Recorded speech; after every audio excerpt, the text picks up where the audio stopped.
Hi everyone, Dave here, East Rosebud Fly and Tackle. Today I'm going to tie for you a gold bead flashback gold rib hare's ear nymph. Now, the hare's ear is one of the oldest flies. It was originally tied as a wet fly, and it's still an extremely popular fly today, and for good reason. It can imitate so many bugs out there. It can imitate a variety of mayflies when tied in different sizes and with different color of dubbing, like the western green drake, PMD, western March brown, yellow quill, even the hydropsyche caddis. It's a good imitation of the pupa and the larva. I tie most of mine actually without a bead because I like to have a floating nymph. Remember, when mayflies are emerging, it's the nymph that leads the bottom, and they'll continue to be a nymph until they break out of that exoskeleton and bring their wings out. So a floating nymph is a very good pattern. This, a beadhead pattern, particularly one that's weighted, can be fished along the bottom as a dropper. So it's an extremely versatile nymph. You don't have to use a flashback, and like I say, I use a plain one with a bead, without a bead head, to fish in the surface film. So if you don't have hare's ears in your fly box, I think you really should think about that. For a typical hare's ear or pheasant tail, I use a 1x long hook. Since we're adding a bead to this, I'm using a 2x long hook to compensate for some of the body length that I lose with the bead. This happens to be a Fulling Mill model 5080. It's a 2x long nymph hook, down eye, and this is a size 12. If you decide you want to weight your hare's ear with lead wire, make 6 or 7 wraps here, right behind the bead, push it against the bead. This will also help you plump out the thorax. I'm going to use this with just the bead alone. This is a 7/64. The one that I showed you here is a gold bead. I actually like to use the natural brass. I think the fish have seen an awful lot of gold beads in the last few years, so I like the natural brass as well. So we're simply going to start our thread here behind the bead and make a smooth thread base to the tail. Now, the traditional hare's ear uses a clump of hare's ear from the mask, from the center of it. The fibers, however, are short, and on a larger hook like this, they really aren't long enough to get the job done. So you can use a variety of other materials. Hen hackle, I like mallard flank. This is simply a mallard flank feather. This is a rusty brown. It comes in a wide variety of colors. So just pick a feather out from the pack that gives you enough length, because we're going to tie this tail in about half a shank length long. And I like a clump of feathers that's about hook gap in width. So align your tips, peel it off the fiber, and we'll measure this to be, like I say, about half a hook shank long. First wrap on your side of the hook. Second wrap, bring it up over the top, and go ahead and wrap over the butt ends. We want to keep a nice smooth abdomen here.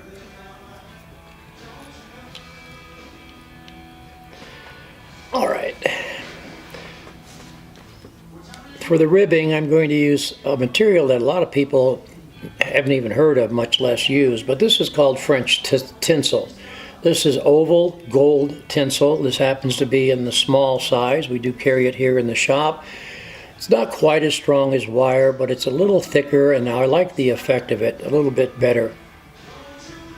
So we have a length of it here that we're going to tie on the far side of the hook. We're just going to wrap this rib in a conventional manner.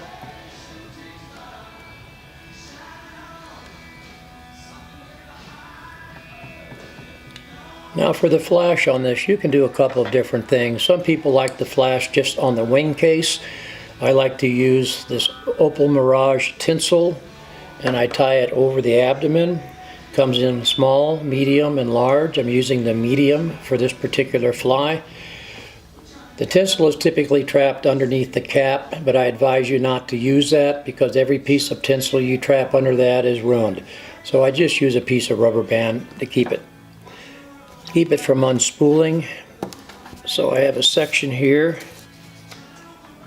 Again, this is the medium size, and we're going to tie this right on top of the hook shank. Keep it on top of the hook shank all the way back to the base of the tail, and then we'll make one wrap forward.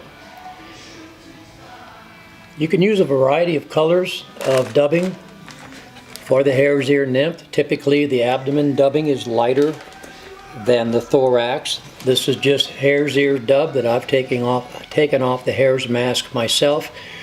This is from the outer edges of the mask, not the center, which is called the pole. The pole gives you the nice dark guard hairs, and we'll use something similar for the thorax. So we're simply going to dub a tapered abdomen. As always, keep your dubbing thin, although we do want kind of a bushy abdomen on this fly.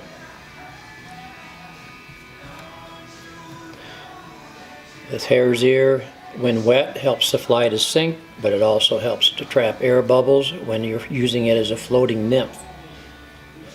It's very easy to use. We'll wrap back until our dubbing starts right here in front of the tail. Continue to wrap a tapered body. Add dubbing as you need it. Remember, it's always easier to add than it is to take it off once you have it on.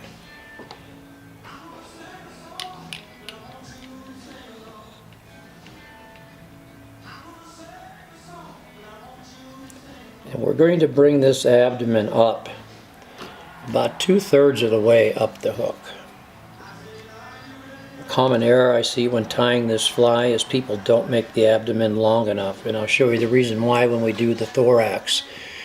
Now I'm simply going to take my tinsel and bring it over the top, and I have my oval tinsel, gold tinsel. Now you don't want to overdo as far as the wraps. 3 or 4 spaced wraps is adequate. Make sure you use some tension on this oval gold tinsel to really bring pressure down on the mirage tinsel. Keep it on top of the hook shank.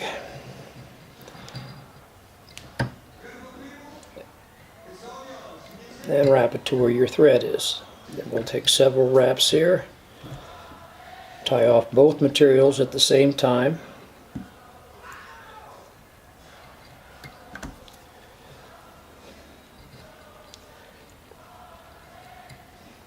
So you have the abdomen that looks like that.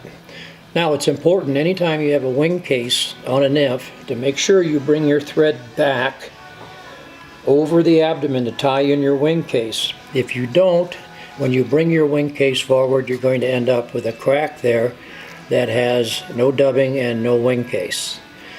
Now the traditional quill material for the hare's ear, or the wing case material, is turkey quill. And on other patterns I will show you how to use it. It can be difficult to work with, it splits easily. Material that I like and teach in my classes is Swiss straw. Swiss straw is a synthetic form of raffia, which was a grass that used to be used for weaving baskets and things like that. Swiss straw is very strong across its width, but tears easily down its width. So you can take a piece off of the card, simply spread it out,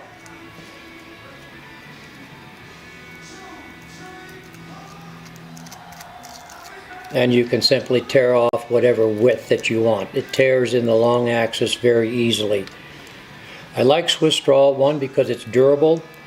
Secondly, it gives a very, very nice profile, and when wet it becomes a bit translucent. So I like the effect on the wing case.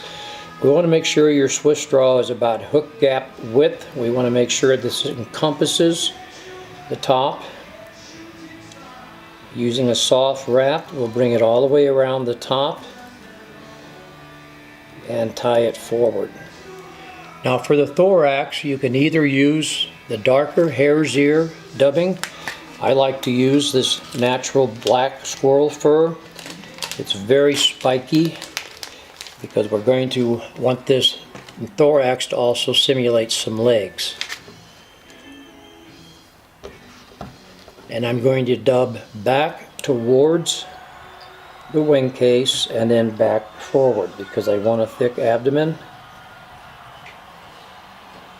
or thick thorax, pardon me. The reason we're using the darker wing case material is because before mayflies emerge, their wing buds, which have been forming all along, become very dark before they erupt. An easy way to tell if a mayfly emergence is near is to pick up some rocks, turn them over. If you see some mayfly nymphs with very dark brown or black wing pads, then you know that an emergence is going to happen within the hour. So that's a good clue. Make sure that you wrap your dubbing over the back of the wing case so that we have complete coverage, and then dub forward as well. Simply bring your wing case over the top, use a soft wrap, make sure that it's centered, and then a couple of firm wraps to cinch it down. Cut that off, and whip finish right behind the bead. And then I like to get my bodkin or scissors point and just pick out some of this dubbing. You don't need to overdo it. And the longer this fly is fished, the rougher it gets and the better it fishes. So there's the beadhead flashback gold ribbed hare's ear for you. Hare's ear is a staple nymph in anybody's fly box. I urge you to try it in different sizes and some different colors of dubbing, some different colors of beads. I think you'll be very satisfied with the results. It's an old fly, but it's still a keeper. As always, if you have any questions or comments, don't hesitate to contact us. Thanks for joining in, and we'll see you next time.